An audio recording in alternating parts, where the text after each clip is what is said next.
Bismillahirrahmanirrahim. Assalamualaikum warahmatullahi wabarakatuh.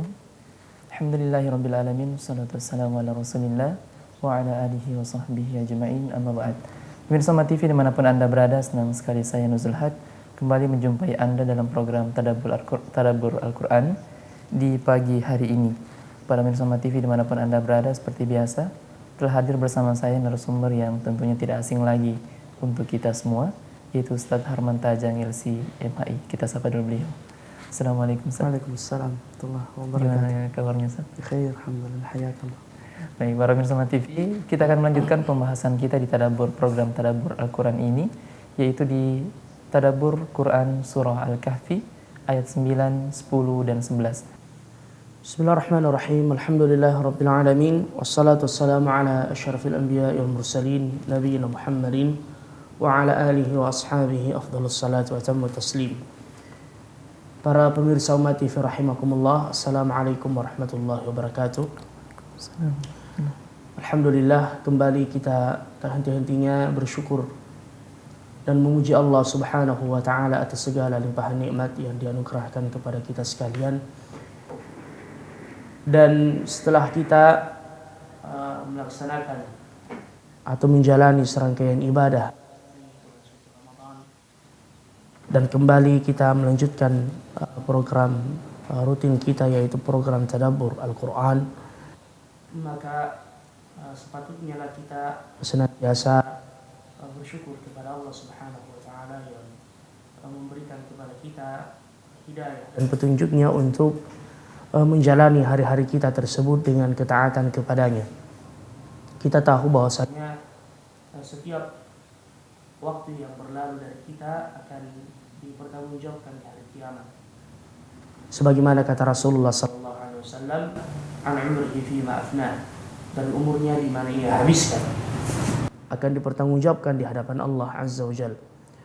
Oleh karenanya para pemirsa Umat TV rahimakumullah, di awal kesempatan yang berbahagia ini saya menasihatkan kepada diri kami dan kepada seluruh pemirsa agar kebiasaan-kebiasaan baik yang telah kita jalani dan lakukan di bulan suci Ramadan, agar kita bisa konsisten dan istiqamah sampai kemudian kita berjumpa dengan Allah Subhanahu wa taala insyaallah.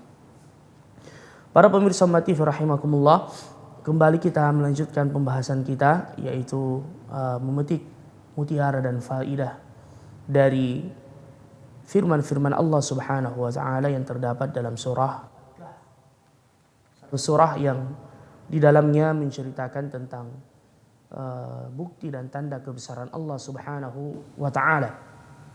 Satu surah yang disunnahkan untuk kita membacanya setiap pekannya, terutama di hari Jumat, yang mana kata Rasulullah sallallahu alaihi wasallam, bagi mereka yang mengamalkannya akan mendapatkan perlindungan dari fitnah Al-Masih Ad-Dajjal, yang kata Rasulullah tak satu pun nabi yang diutus oleh Allah melainkan memberi peringatan kepada kaumnya tentang fitnah Al-Masih Ad-Dajjal. Pada kesempatan yang mubarakah ini insyaallah kita akan mulai memasuki kisah Ashabul Kahfi yang Allah Subhanahu wa taala menamakan surah ini dengannya. Tentu di surah ini bukan cuma kisahnya Ashabul Kahfi yang disebutkan oleh Allah Subhanahu wa taala. Ada kisah Nabi Musa alaihissalam bersama dengan Khidir, begitu pula kisahnya Dzulqarnain, begitu pula kisah Ashabul Jannatain, begitu pula tentang penjelasan bagaimana Allah Subhanahu wa taala menjadikan dunia ini adalah ujian bagi orang-orang yang beriman atau ujian bagi seluruh manusia secara umum. Namun tentunya dalam surah ini Allah Subhanahu wa taala lebih khusus menyebutkan tentang kisah Ashabul Kahfi, yang mana telah kita jelaskan pada pertemuan yang lalu bahwasanya kisah ini diceritakan oleh Allah Subhanahu wa taala kepada Rasul kita Muhammad sallallahu alaihi wasallam adalah merupakan jawaban dari pertanyaan orang-orang kafir Quraisy yang menguji nubuah kenabian Rasulullah sallallahu alaihi wasallam, di mana mereka mendatangi para ahlul kitab, orang-orang Yahudi yang ada di Madinah pada waktu itu, mereka mencari bahan untuk menguji Nabi Shallallahu Alaihi Wasallam.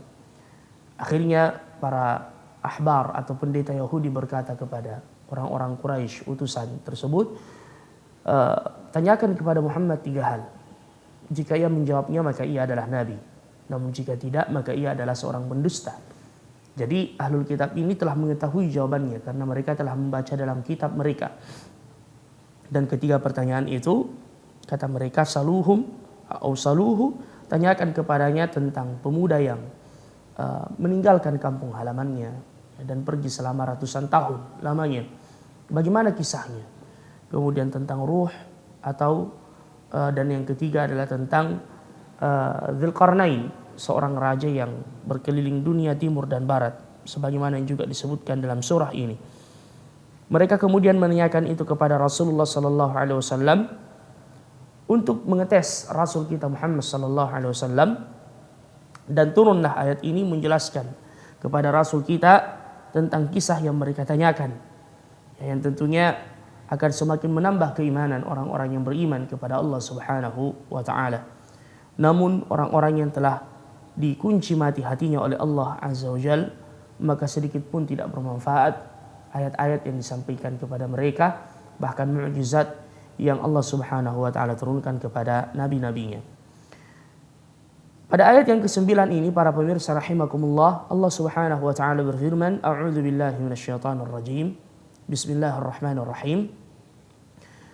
Am hasibata anna ashabal kahfi war-raqim kanu min ayatina 'ajaba.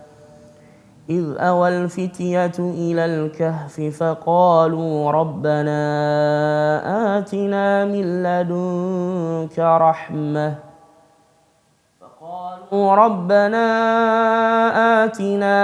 لدنك رحمة وهيئ لنا من أمرنا رشدا فضربنا على آذانهم في الكهف سنين عددا ثم بعثناهم لنعلم أي الحزبين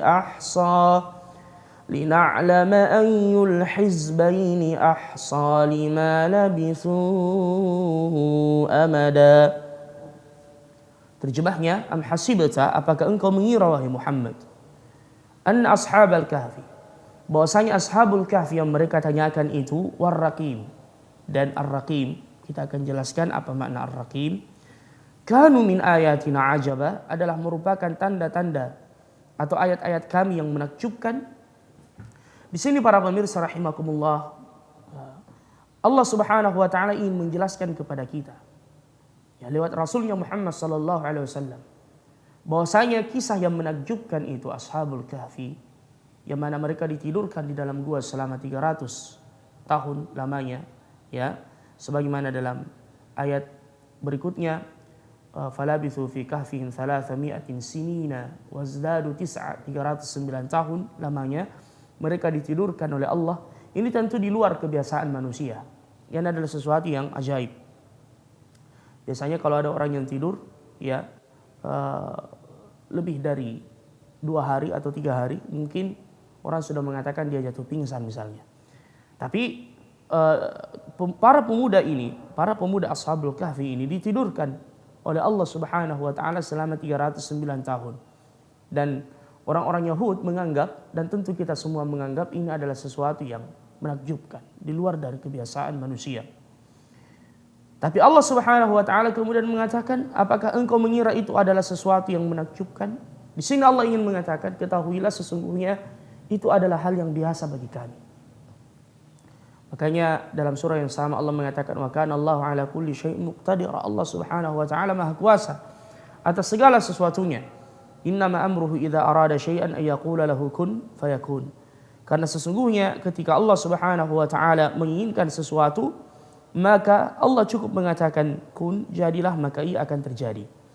Jadi para pemirsa rahimakumullah, ya, dan ini sebagaimana disebutkan oleh Al-Hafidz Ibn Katsir rahimahullah dalam tafsir beliau mengomentari firman Allah Subhanahu wa taala, am hasibata anna ashabal kahfi war raqim kanu min ayatina ajaba, ay laisa amruhum ajiban fi qudratina wa sultanina.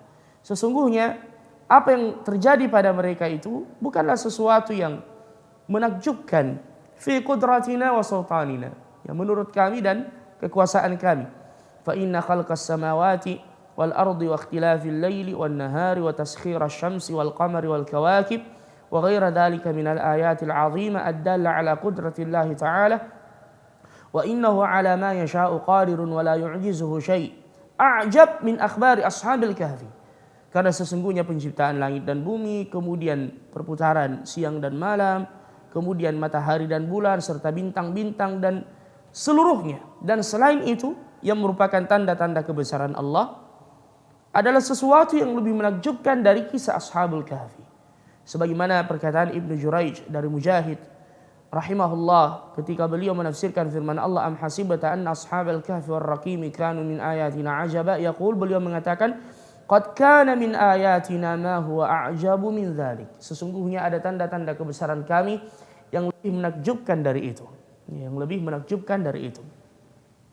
Kemudian juga diriwayatkan dari Ibnu Abbas radhiyallahu anhuma, beliau mengatakan bahwasanya ya ketika beliau mengomentari ayat ini beliau berkata, yaqul alladzi ataituka minal ilmi was sunnati wal kitab afdhala min sya'ni ashabil kahfi war raqim.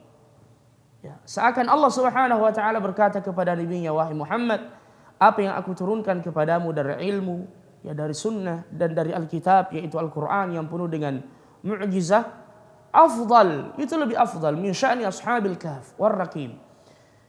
Begitu pula perkataan Muhammad bin Ishaq, ya ma adhartu min hujaji 'ala al-ibadi a'jab min sya'ni ashabil kahfi war raqim. Apa yang aku tampakkan dari hujjah-hujjah kami, tanda-tanda kebesaran kami kepada hamba-hamba kami itu lebih menakjubkan dari Ashabul Kahfi. Ya, adapun Ashabul Kahfi, ya para pemirsa rahimakumullah, ya mereka adalah merupakan pemuda yang diberikan karamah oleh Allah Subhanahu wa taala karena mereka adalah wali-wali Allah Azza wa Jalla. Jadi Allah mengatakan, am hasibata anna ashabal kahfi war raqim. Apa yang dimaksud dengan ar-raqim? Ada beberapa khilaf atau pendapat di kalangan para ulama kita. Di antara ulama kita ada yang mengatakan ar-raqim adalah ismul wadi, adalah merupakan nama lembah tempat gua tersebut berada. Berkata Mujahid rahimahullah, ar-raqim kanu bunyanuhum. Ya, ar-raqim itu adalah rumah-rumah desa tempat tinggal mereka, ya, yang mana penduduknya kafir kepada Allah Subhanahu wa taala.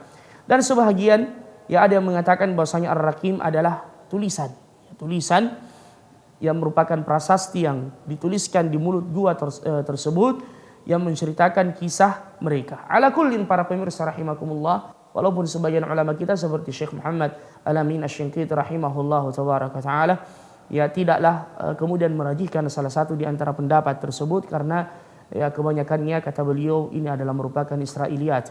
Yang menjadi penting bagi kita adalah mengambil ibrah dan pelajaran darinya. Bahwasanya mereka adalah para pemuda yang menyelamatkan diri dari kaumnya untuk menjaga agamanya, kemudian mereka berlindung di sebuah gua ya di mana Allah Subhanahu wa taala merahmati mereka di tempat itu dan ditidurkan selama kurang lebih 300 tahun lamanya. Di sini ada faedah yang bisa kita ambil para Allah ya, dan ini pelajaran bagi kita ya, fawaid tadabburiyah ya, mengingatkan kepada kita akan kebesaran Allah Subhanahu wa taala.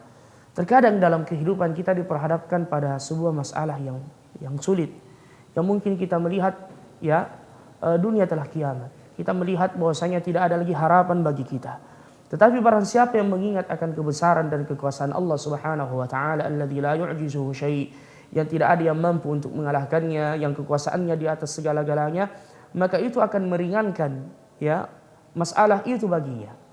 Dan ia akan senantiasa thiqah dan percaya dengan Tuhannya. Karena Allah Subhanahu wa taala dialah yang memberikan jalan keluar dari setiap permasalahan yang kita hadapi. Makanya Allah Subhanahu wa taala berfirman dalam Al-Qur'an, inna ma'al usri yusra, inna ma'al usri yusra.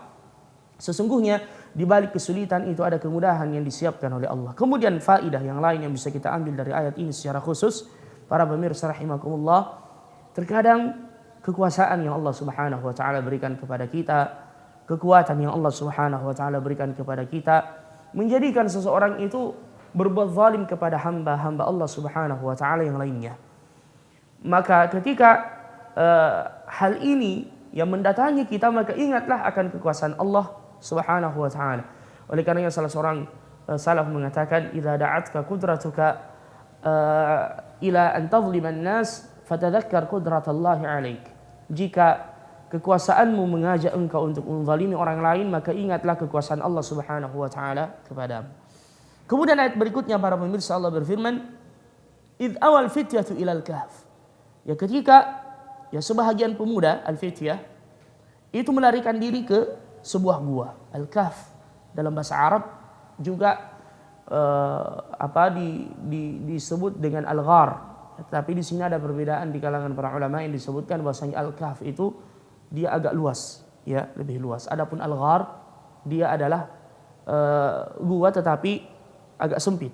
Ya, makanya misalnya gua Hira, tempat berlindungnya Nabi sallallahu alaihi wasallam, atau tempat beliau mendapatkan wahyu yang pertama, atau gua Thur di mana beliau berlindung dengan Abu Bakar As-Siddiq di tempat itu. Tempatnya sangat sempit. Adapun Al-Kahf ini gua tetapi dia agak luas. Makanya menampung beberapa ashabul kahfi di dalamnya. Idz awal fityati ilal kahfi faqalu, mereka kemudian berkata, "Rabbana, wahai Tuhan kami, atina min ladunka rahmah." Di sini faedah para pemirsa rahimakumullah, bahwasanya ketika kita berada dalam kesulitan, maka sebelum kita mencari solusi dan mengerahkan potensi kita untuk keluar darinya, maka hendaknya seorang hamba menggantungkan segala harapan dan doanya hanya kepada Allah Subhanahu wa taala. Ya, ashabul kahfi ini dimusuhi oleh seluruh kaumnya. Ya, tetapi mereka bersandar kepada yang menguasai kaum tersebut. Ya, yang menguasai kaum tersebut. Sehingga mereka berdoa kepada Allah dan berkata, "Rabbana atina min ladunka rahmah." Ya Allah, berilah kepada kami rahmat-Mu. Ya, dan ini doa adalah doa yang sangat baik yang hendaknya senantiasa kita panjatkan. Doa ashabul kahfi. Rabbana atina min ladunka rahmatan.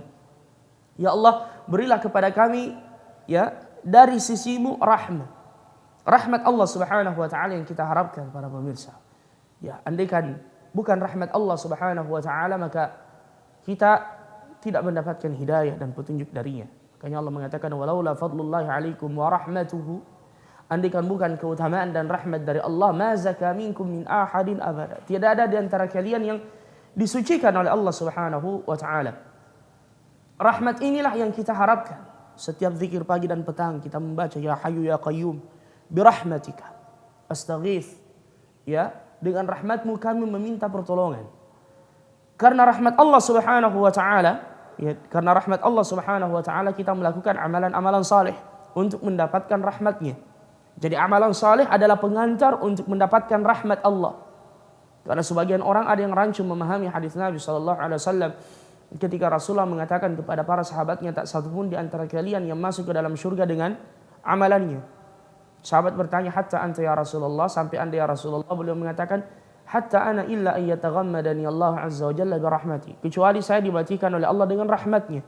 Sehingga ada yang mengatakan kalau begitu enggak usah beramal, kita harapkan saja rahmat Allah. Mereka lupa bahwasanya untuk mendapatkan rahmat Allah harus didahului dengan amalan. Bagaimana Anda bisa mendapatkan rasa cinta dan rahmat dari Allah kalau Anda tidak menunjukkan amalan saleh kepada Allah Subhanahu wa taala? Makanya Allah mengatakan, "Tilkal jannatul lati uristumuha bima kuntum ta'malun." Inilah surga yang diberikan kepada kalian dari buah amalan kalian. Karena kalian melakukan amalan saleh, kalian dirahmati oleh Allah untuk dimasukkan ke dalam surga. Ya, mengapa Rasulullah mengatakan kecuali dengan rahmat Allah? Karena silahkan kita timbang sendiri, silahkan kita ukur sendiri. Ya, bagaimana ketundukan kita terhadap syariat Allah Subhanahu wa taala. Kita ini belum maksimal untuk mengerjakan segala perintah Allah. Bahkan banyak terjatuh dalam larangan Allah. Ya, ditambah lagi dengan nikmat yang Allah Subhanahu wa taala berikan kepada kita. Tidak menyamai sedikit pun ibadah yang kita lakukan tidak menyamai pemberian Allah Subhanahu wa taala kepada kita. Makanya di antara doa yang ma'thur sering kita panjatkan, Allahumma amilna bima anta ahlu wa la tu'amilna bima nahnu ahlu. Ya Allah, kami berharap dan memohon kepadamu agar engkau memperlakukan kami, terutama di hari kiamat, bima anta ahlu, yang merupakan sesuatu yang layak bagimu. Dan janganlah engkau memperlakukan kami dengan sesuatu yang layak bagi kami. Karena andaikan kemudian Allah memperlakukan kita sesuai dengan yang sebenarnya keadaan kita, tidak ada di antara kita yang selamat. Makanya dalam surah yang sama Allah Subhanahu wa taala berfirman, "Wa rabbukal ghafur", dialah Allah Subhanahu wa taala Tuhanmu yang Maha Pengampun, "Wa rabbukal ghafuru dzur rahmah", yang memiliki rahmat yang sangat luas. "Lau yu'akhidhuhum bima kasabu", andaikan Allah menghukum mereka dengan dosa yang mereka lakukan, la'ajjala lahumul adzab, dipercepat azab kepada mereka. Ya, "Lau yu'akhidullahu an-nasa bima kasabu ma taraka 'ala dhahriha min dabbah", kata Allah. Andaikan Allah Subhanahu wa taala langsung menghukum manusia dengan dosa yang mereka lakukan, tidak ada yang tertinggal di permukaan bumi ini. Ya. Akan tetapi Allah memberikan tangguh dengan rahmatnya, dengan keluasan rahmatnya dan kasih sayangnya. Boleh jadi ia bertaubat kepada Allah Subhanahu wa taala atau amalan saleh yang ia kerjakan menutupi segala perbuatan dosa yang ia lakukan. Oleh karenanya Ashabul Kahfi berdoa kepada Allah dan mengatakan, "Rabbana atina min ladunka rahmah wa hayyi' lana min amrina rasyada." Dan berilah kepada kami dalam urusan kami ini petunjuk. Maksudnya adalah kemenangan. Ya, karena pada waktu itu mereka melihat mereka dalam keadaan terusir dari kampung halamannya, mereka dalam keadaan berada dalam kesulitan, walaupun saya tidak katakan mereka berada dalam keadaan yang terhina. Terhina di sisi kaumnya tapi mulia di sisi Allah. Makanya ini pelajaran bagi kita semua para pemirsa rahimakumullah, terutama para dai, terutama para pengusung kebenaran, terutama bagi kita yang memperjuangkan kebenaran, terutama bagi yang yakin berada di atas al-haq. Ingat ayat ini, "Wa hayyi' lana min amrina rasyada." Ya, mungkin dan ini satu hal yang perlu dicatat dengan tinta emas. Umat ini tidak mungkin terkalahkan. Mungkin di beberapa tempat atau di satu zaman umat ini terkalahkan oleh umat yang lain. Tetapi Allah akan mengembalikan kemenangan umat tersebut insya Allah. Mungkin kita yang merasa prihatin dan kasihan dengan saudara-saudara kita yang terbantai, atau kaum muslimin yang tertindas di mana-mana, tapi ingat, ini ujian dari Allah Subhanahu wa taala. Ini adalah merupakan tamhis. Apa yang dimaksud dengan tamhis? Tasfiyah. Yaitu penyaringan dari Allah Subhanahu wa taala siapa yang jujur keimanannya. Makanya orang yang beriman melihat keadaan yang seperti ini tidak sedikit pun mengurangi keyakinan mereka akan kemenangan yang Allah janjikan kepada kita insyaallah tabaraka wa taala. Makanya doa yang ma'thur dari Nabi sallallahu alaihi wasallam. Begitu pula dalam segala urusan, masalah pribadi, masalah rumah tangga, masalah apapun. Ya, kita yakin bahwasanya kebaikan itu akan ditampakkan oleh Allah Subhanahu wa taala walaupun pada awalnya kita mengalami masa-masa sulit. Ya, makanya di antara doa yang diajarkan oleh Nabi sallallahu alaihi wasallam, "Allahumma ahsin akibatana fil umuri kulliha." Ya Allah, perbaikilah inti segala urusan kami pada akhirnya. Pada akhirnya. Kita mau istilah kita happy endingnya ya. Kita mau yang terbaik ujungnya. Ya walaupun pada awalnya, coba lihat perjuangan Nabi pada awalnya penuh dengan kesulitan, rintangan, tapi pada akhirnya Masya Allah. Ya, dan Nabi mengatakan innamal a'malu bil khawatim. Sesungguhnya urusan itu tergantung penghujungnya. Jadi kita berdoa, pertama agar kita diberikan kesabaran menghadapinya, kemudian diberikan yang terbaik pada hasilnya. Jadi Nabi mengajarkan kita doa, Allahumma ahsin akibatana fil umuri kulliha. Ya Allah, perbaikilah segala urusan kami pada akhirnya. Wa ajirna min khizyi dunya wa adzabil akhirah, dan selamatkan kami dari kehinaan di dunia dan di akhirat. Jadi silakan kita memperbanyak doa ini para pemirsa rahimakumullah. Rabbana atina min ladunka rahmah wa hayyi' lana min amrina rasyada.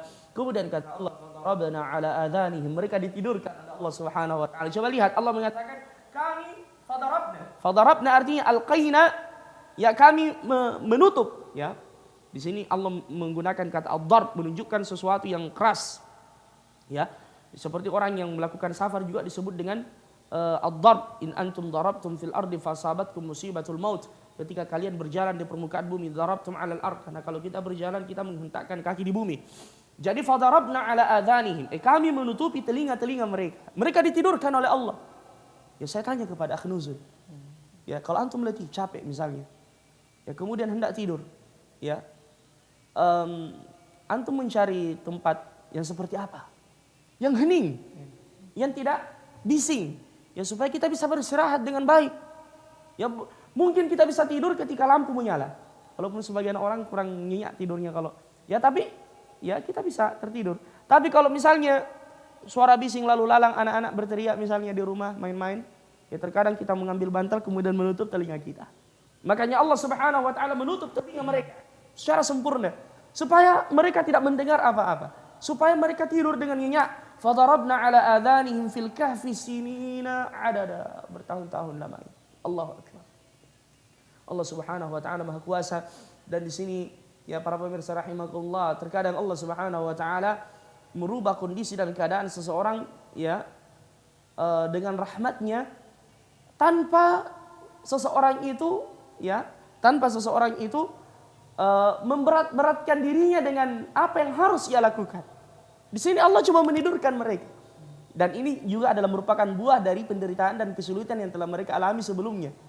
Ya, makanya tidur itu dalam kondisi tertentu adalah merupakan rahmat dari Allah Subhanahu wa taala. Idz yughashshikumun nu'asa amanatan min. Ya, ketika para ahlu Badar ya mereka tidak sangka harus berjumpa dengan musuh yang ketika keluar bersama dengan Nabi hanya untuk mengambil harta mereka, tetapi Allah menakdirkan kepada mereka harus berperang. Ya coba bayangkan, dan mereka sudah letih, mereka capek, akhirnya Allah idz yughashshikumun nu'asa amanatan, diturunkan rasa kantuk. Mereka tertidur, ditidurkan oleh Allah. Makanya dikatakan oleh sebagian ustadz kita, tidur di medan jihad itu adalah merupakan rahmat dari Allah. Tapi tidur di majelis ilmu adalah merupakan musibah. Ya biasanya kita di kelas, kalau ustadz datang, ya ada mengatakan, al-ustadz ya'ti bin nu'as. Ustadz ini datang membawa rasa kantuk. Begitu keluar hilang rasa kantuk kita. Ya Allah al-musta'an, itu keadaan dan kondisi kita. Begitu pula kalau kita mengalami masalah yang sulit.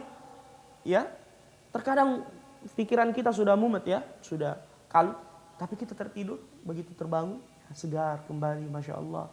Ya, emosi kita mulai stabil, makanya tidur itu adalah merupakan nikmat dari Allah. Makanya Allah Subhanahu wa taala mengatakan, "Wa huwallazi ja'ala lakumul laila libasan wan nauma subata wa ja'ala an-nahara nusyura." Dialah Allah Subhanahu wa taala yang menjadikan bagi kalian malam itu libasan, pakaian. Wan nauma subatan, dan tidur untuk menenangkan kalian. Ya. Tidur dijadikan oleh Allah untuk mengembalikan kekuatan kita, merenggangkan otot-otot kita, kemudian mengembalikan stabilnya emosional kita dan seterusnya. Jadi mereka ditidurkan oleh Allah, dan subhanallah, inilah yang akan dialami oleh orang-orang yang beriman dalam kuburnya. Ditidurkan oleh Allah sehingga mereka tidak merasakan penantian yang panjang akan hari kiamat. Ditidurkan oleh Allah subhanallah sehingga ketika mereka terbangun, mereka ya sebagaimana Ashabul Kahfi 300 tahun. Dalam ayat berikutnya dikatakan mereka saling bertanya, berapa lama kita tinggal di dalam gua ini? Ada yang mengatakan sehari, ada yang mengatakan setengah hari. Akhirnya ada teman yang mengatakan di antara mereka, enggak penting bagi kita itu. Yang jelas sekarang kita lapar, cari makan dulu. Ya, subhanallah. Fadarabna ala adhanihim fil kahfi sinina adada. Ya. Dan ada orang ketika dia tidak bisa tidur, minum obat tidur. Kan begitu. Baik.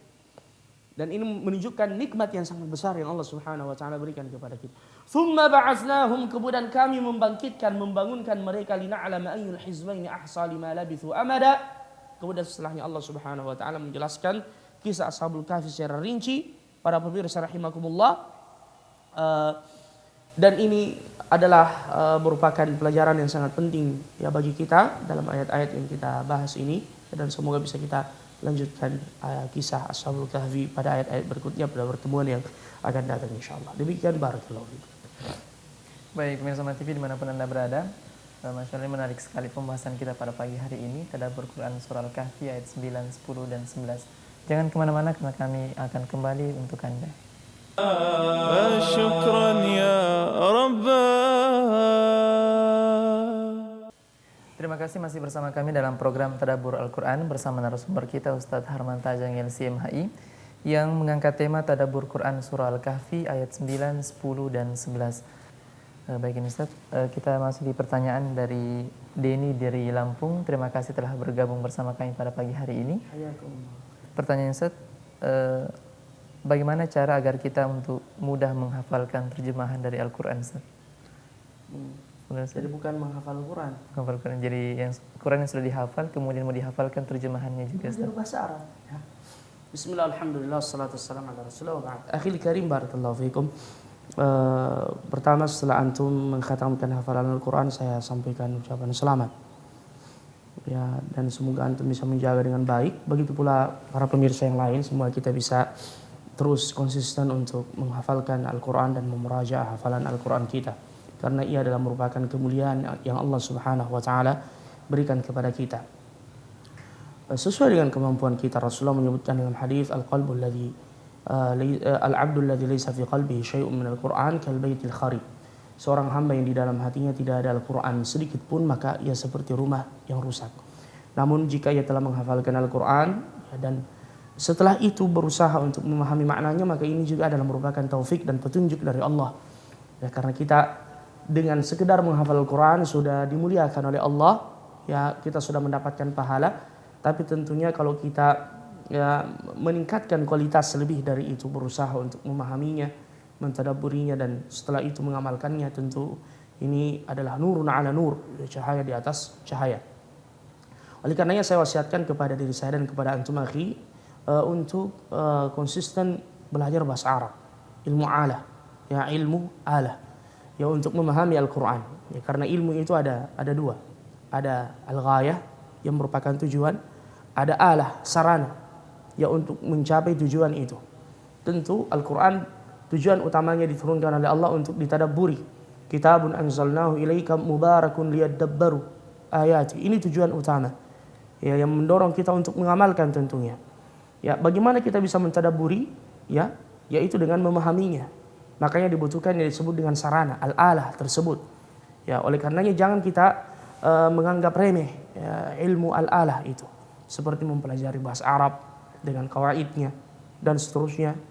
Dan pada hakikatnya ketika antum telah banyak membaca Al-Quran dan mempelajari Al-Quran, apalagi sampai menghafalkannya, ini adalah awal pembelajaran bahasa Arab. Ya, awal pembelajaran bahasa Arab.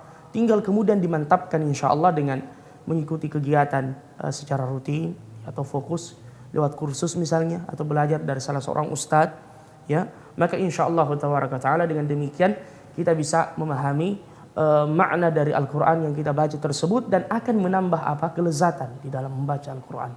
Membaca Al-Quran, ya, dan ini tentu para pemirsa ya, sekalian bisa merasakan itu. Walaupun kita tidak memahami maknanya, ada kelezatan di dalamnya. Lalu bagaimana ketika kita memahami maknanya? Ya, oleh karena jangan heran kalau ada di antara ulama kita, para salaf, ya, yang semalam suntuk hanya dengan satu ayat saja, karena ia memahami kandungannya. Ya, ia memahami kandungannya, ia memahami maknanya, sehingga berpengaruh pada hati, di dalam hatinya. Ya subhanallah, ini yang kita inginkan sampai pada tingkat tersebut. Oleh karenanya pelajari bahasa Arab dengan baik, ya insya Allah, karena ia adalah merupakan lughatul Quran, ya, dan sisihkan waktu kita, ya, sesibuk apapun kita, atau mungkin kita memiliki aktivitas yang lain, tidak fokus untuk belajar agama misalnya, tetapi hendaknya sedikit demi sedikit, ilmu itu berjenjang, ya, sedikit demi sedikit. Belajar itu para pemirsa rahimakumullah, ibaratnya kita menanam benih, ya, dan untuk mengukur sesuatu yang sifatnya ma'nawi, ya, biasanya tidak sama ketika kita mengukur sesuatu yang sifatnya zahir. Ya, karena terkadang ada orang yang begini, dia belajar, dia mengatakan kok saya semakin giat belajar, semakin merasakan bahwasanya ini bodoh, saya ini bodoh, tidak tahu apa-apa. Ya, pada hakikatnya ini menunjukkan bahwasanya ilmu Anda bertambah. Karena orang yang bodoh itu, ya, orang yang jahil adalah yang tertipu dengan kejahilannya. Ini musibah, wallahu musta'an. Ya, dia menganggap telah mengetahui segala sesuatunya sehingga menghentikan ia untuk kemudian tidak belajar lagi, ya. Tapi orang yang terus belajar, dia akan semakin menyadari bahwasanya dia penuh dengan kekurangan. Ya, dan terus seiring dengan perjalanan waktu, seperti misalnya bahasa Arab, mempelajari bahasa Arab, jangan jadikan dia sebagai beban, jalani saja. Menghafal Al-Quran juga seperti itu, sedikit demi sedikit. Yang penting rutin, jangan jadikannya sebagai beban. Enggak usah kemudian kita memikirkan, ya kapan selesai hafalan saya, walaupun target penting. Tapi kalau kita sudah mengukur kemampuan kita, setiap hari saya bisa katakanlah 1/4 halaman, ya saya takdim, insya Allah rutin seperti itu, jalani saja, ya. Karena terkadang ada orang seperti ini, dia anarkis di dalam menghafal Al-Quran contohnya, atau dalam belajar. Akhirnya dia mengatakan, saya mampu menghafal Al-Quran katakanlah 1/2 juz per hari. Bagus, kalau Anda mampu alhamdulillah, bahkan ada yang bisa 1 juz per hari, ya. Dan kita ada program menghafal Al-Quran 40 hari. Tapi biasanya orang yang anarkis seperti ini, ya saya mohon maaf dengan istilah saya anarkis, maksudnya gulu berlebih-lebihan, ya tidak pelan-pelan dalam belajar, sebagaimana kata para ulama, ya atau dalam riwayat dikatakan innal mumbattala dhahran abqa wala ardan qata', ya, dan ini sebagian menyandarkan riwayat ini kepada Rasulullah SAW bahwasanya ketika beliau mengatakan inna hadzal dina matin, sesungguhnya agama ini adalah sesuatu yang kuat, fa'ughalu fihi birrifq, maka ambillah ia dengan pelan-pelan. Fa innal mumbattala ardan qata' wala dhahran abqa, karena orang yang terburu-buru mau sampai pada tujuannya, beliau memberikan permisalan dengan seseorang yang mengendarai sebuah kendaraan, katakanlah seekor kuda, ya, atau keledai.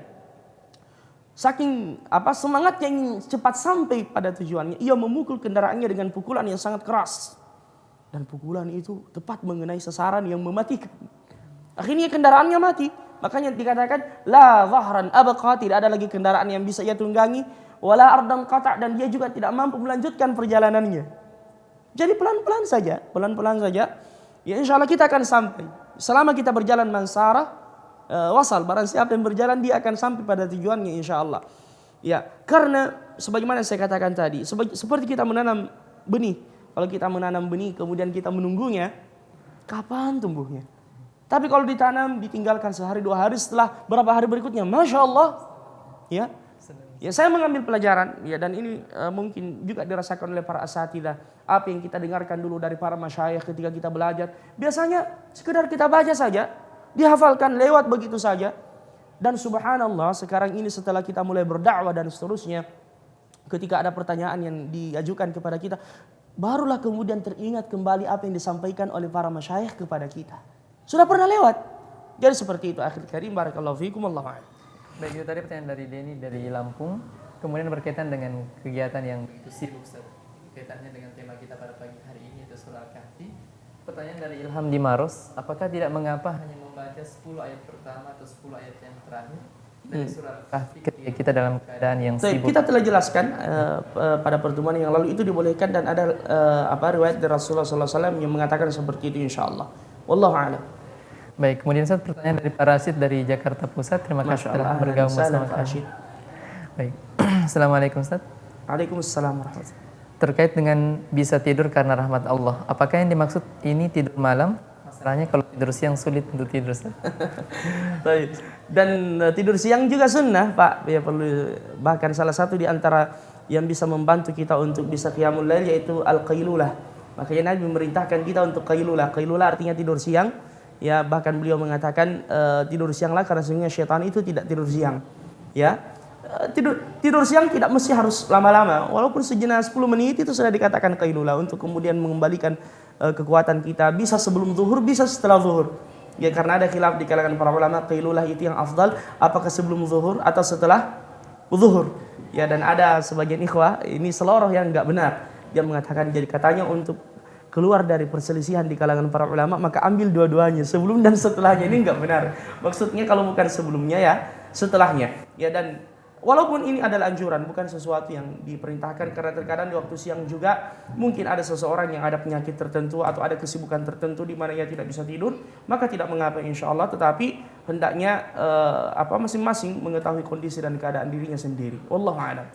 Baik, itu tadi dari Pak Rashid dari Jakarta Pusat. Dan kembali kami menyampaikan kepada Anda. Dan tidur itu akhi, nah, Ustaz, ya ini sudah saya sering ulangi pada beberapa pengajian, adalah salah satu di antara tentara Allah, ya. Ketika Ali bin Abi Thalib radhiyallahu anhu ditanya, apakah tentara Allah yang paling kuat? Ya. Maka awalnya beliau mengatakan gunung. Ya, gunung. Gunung ini adalah makhluk Allah yang paling kuat. Tetapi ternyata gunung hancur dengan besi. Ya, coba lihat alat-alat berat yang membuat terowongan dan jalanan seperti di Mekah misalnya. Ya, akhirnya bisa dikatakan bahwasanya besi lebih kuat dari gunung itu. Tapi ternyata masih ada yang lebih kuat dari besi. Apa itu? Api. Orang kalau buat parang, ya, dibakar dengan api supaya bisa ditempa dan dibentuk. Jadi api lebih kuat dari besi. Ternyata masih ada yang lebih kuat dari api. Apa itu? Air menyiram api. Makanya kalau marah berwudu. Karena ia datangnya dari syaitan. Ya, ada mungkin dikatakan zat-zat api yang ada pada diri. Baik. Dan ada yang lebih kuat dari air. Apa itu? Apa yang membawa air? Angin. Apa yang membawa air? Sehingga Hujan. turun hujan. Awan. Awan. Jadi awan lebih kuat dari air. Ya makanya ketika awan telah berat, ya berkumpul, maka turun hujan. Kan begitu. Biasa kita naik pesawat yang beratnya sekian ton, masya Allah, ketika masuk ke awan yang tebal itu bisa goncang seperti itu. Bayangkan, subhanallah. Ya, dan awan itu dipegang oleh Allah. Yumsikus sahabat thiqal. Tapi ada yang lebih kuat dari awan. Apa itu? Apa yang memecah awan? Apa yang membawa awan? Apa yang mengumpulkan awan? Angin.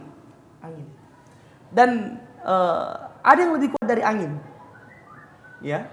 Apa yang lebih kuat dari angin? Kameramen. Apa yang lebih kuat dari angin? Baik, kalau kita naik motor pakai apa? Helm. Helm itu untuk apa? Melindungi dari debu dan angin.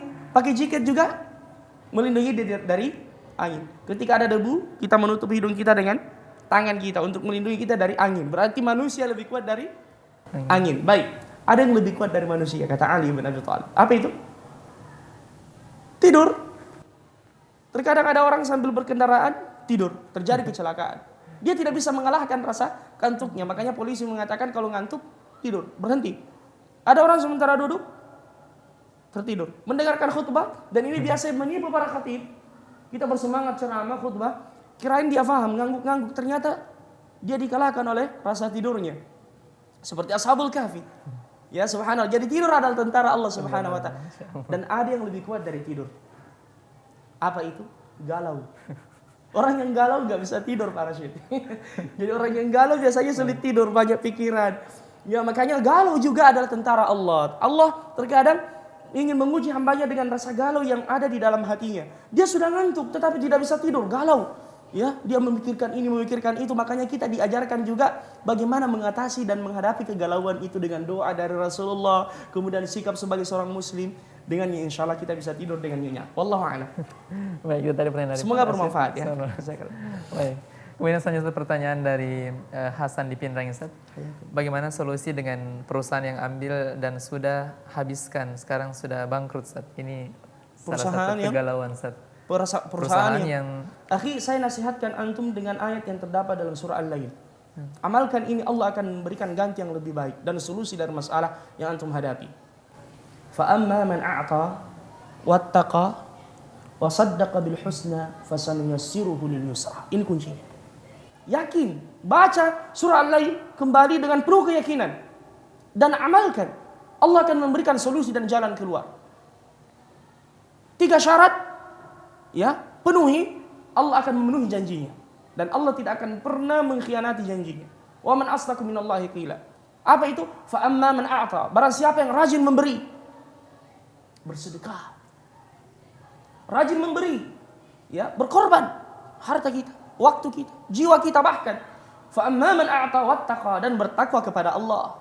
Periksa keadaan kita dengan Allah. Wa man yattaqillaha yaj'al lahu makhraja. Siapa yang bertakwa kepada Allah diberikan jalan keluar. Wa yarzuqhu min haitsu la yahtasib. Oleh karenanya perbanyak istighfar. Rajin bersedekah, perbanyak istighfar, wa saddaqa bil husna, dan membenarkan janji Allah yaitu surga. Allah mengatakan fasanuyassiruhu lil yusra, akan dimudahkan urusannya. Yakin saja. Allah akan memudahkan urusannya dan berbaik sangkalah kepada Allah.